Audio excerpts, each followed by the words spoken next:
Ingmar Bergman, and today we're looking at Prison. Hur gammal är ni? 19. Det tror jag inte. 18. Jag försöker. 17. Lever era föräldrar? Varför kommer du göra det då? Vet de om er sysselsättning? Vilken sysselsättning? Jag menar det här på kvällarna. Vilket då? Det här att du tar hem gäster. Ja, de brukar också komma hit och hälsa på. Ja, det var inte så jag menar. Har ni något arbete på dagarna? Varför det? Jag kan säga med orsaken till att ni håller på med det här på kvällarna. Vilket då? Det här att du tar hem gäster. Är det förbjudet? Ni tar hem män och går i sängen med dem och de betalar dig för det. Tror ni att det är en idiot förresten? Ni vet att det är förbjudet. Jag har ingen sagt. Men varför gör ni det? Hur då? Går i säng med olika män och tar betalt av dem. Så det är just det som jag så gärna skulle göra reda på. Ursäkta. We watched this movie twice. Let's be upfront about that. I think it's only fair that we're honest. Yeah, let's be honest. 2 times, because the first time we kind of got it, we kind of didn't, and we sort of wanted to take a couple steps back and reflect on it. Yeah, more directly. We let it sit a little bit, and then we came back to our notes and thought, what is this? And decided to watch it again. I think it's pretty easy to say that so far this is the most complex Bergman movie by far. Yes. In fact, it's insanely complex. Let's start by giving kind of a quasi-plot summary. So okay. One of the first complicated things in the film is that there is a plot within a plot within a plot, and then in the very middle there's like this random slapstick comedy thing right. that may or may not have any relevance to the actual meaning of the movie. Who knows? Who knows?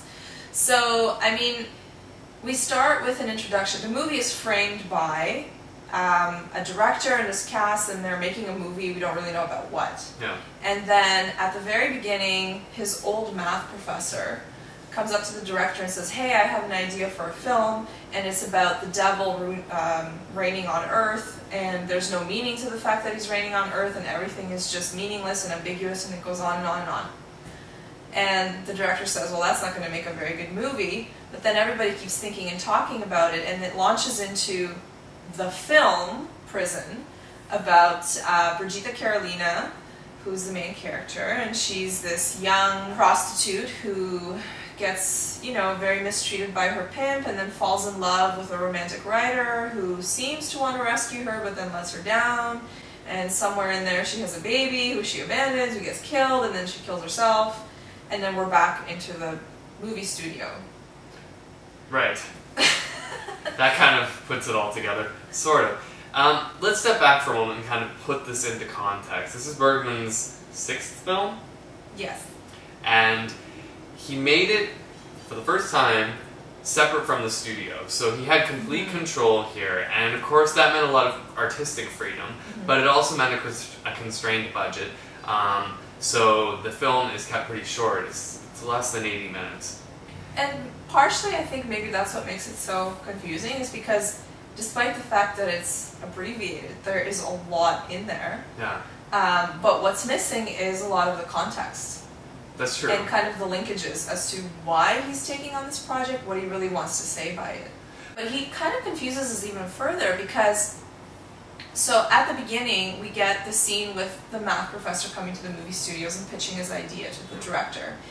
But then we have this narrated voiceover, but if I'm not mistaken, you said that was Bergman himself. It is Bergman. He's narrating the opening credits of the film. There's actually not an opening title sequence in this movie. There is not a moment where the cast is all listed. Right. It's Bergman speaking it as it goes down the road towards and he goes as far the as actress. to, yeah, and he goes as far as to list the cinematographer, everybody who's involved, crew, whatever. But then something happens, and it's very subtle. It's hard, you might miss it, but he introduces the actress playing Brigitte Carolina, and then the camera goes into the film, we see her in the street corner, and it's Brigitte Carolina, and the narrator says that. So we go, there's this fusion of her as the actress, we know she's the actress, right into the character and the plot. So it's like he's not forcing, but like inviting us, or helping us to slide into that suspension of belief and go into the film.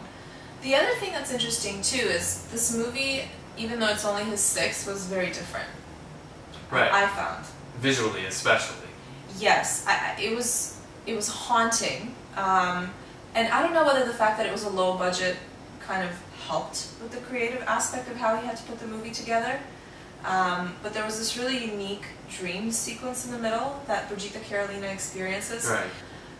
But it was very beautifully shot and thematically rich, even though it was sort of obvious. Like, you have the figure of death appearing and she's all cloaked and hooded, and you know, there's a lot of emphasis behind that, and basically Brigitte's own desire for like death and in a way like an end to her miserable life. You know, and I think it's him really experimenting with some of the themes that he might want to explore later on. I think it's really interesting that Bergman took that step here, as you're talking about the themes, but also the visuals. There's a lot of shots in this movie that I think when we were watching it, we actually looked at each other and said, wow, like, we have not seen something like this in a Bergman film. There have been some interesting shots in previous works, but this one had some you could almost cut out and frame on your wall. There's a few of them. Yeah, I would agree. It was very beautiful, it was very nuanced, and I think one of the things that he strayed away from in this movie, his commentary in previous films, was a little bit kind of like finger wagging, you know, like, oh, society's like this and it shouldn't be like this because, you know, it makes people sad. But in this movie, it was actually really haunting and painful, and it was the first film that I've watched, even though I thought the other ones were strong, it elicited real emotion in me. Right, there is a really powerful scene at the end of the film when Brigitte has been injured, she's been burned with a cigarette, where her performance is just really emotional, and I think you're getting shivers up your spine as you watch it. At least I was. Jag lovar. Peter! Ja. Vad är det vi gör för något? Inte tänka. Inte fundera på det. Jag vill inte mer, jag vill aldrig mer. Åh, snälla Peter, får jag slippa? Jag lovar, Birgitta. Jag vill inte, Peter! Jag vill inte. And I guess that can all be credited to Doris Svedlund, a Swedish actress who I believe only worked on this Bergman movie. I'm not 100% sure on that, but I think so. Yeah. But her performance is just so captivating through the movie. Visually, she seems so innocent, but underneath, the role that she plays is very dark. There's a pending sense of doom. And it's not like, she does it very kind of, it's almost natural. Yeah. Like, she's this broken girl, and you wanna protect her, and you can't. You absolutely can't. Like, you see, and that's the thing with the movie. I think that's what makes it so macabre, is that from the very opening, you know bad things will happen. I think the most difficult thing about this film is kind of summarizing it as a whole. And we talked about this before we started filming, and it's really difficult to do. And I think it all sort of comes down to the last scene, which in a way makes me feel kind of silly for us sitting here talking about the movie. But essentially Bergman has the characters explain that the viewer is going to watch the movie, think about all the meanings, and try to find some answers, and ultimately they're going to be searching, you know, it'll be a useless search. That's kind of what he's getting at, right?